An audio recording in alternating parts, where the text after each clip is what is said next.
Daar in de nacht lichte frost, maar op plekken zelfs min 3 en min 4 graden. Maar van de morgen kwam het regenwetter, maar wat ijzel. En dan is het dien maar wat frost.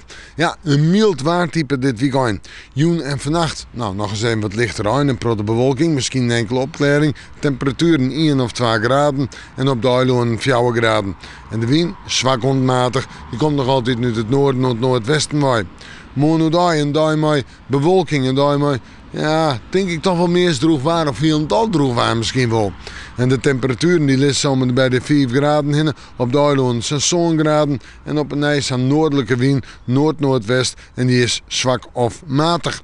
In de nacht geen frost, maar wat lichter rein. Dan zetten we terug naar sneeuw. Ik is even wat lichter rein, maar in de middag weer flinke droge perioden en de temperaturen op sneeuw. Ik denk dat we 21 uitkomen om er bij de 6 graden heen. De wind matig rond vrij krachtig, nog altijd uit het noorden, rond noordwesten waai, misschien wel even noord-noordoost. En dan zetten we terug naar het fruitsjoch. Wel op manje, ik werd een protte bewolking, ik was een donkere duimen, kon ze op wat rein. En de temperaturen, ik denk zo om bij de 4 graden heen.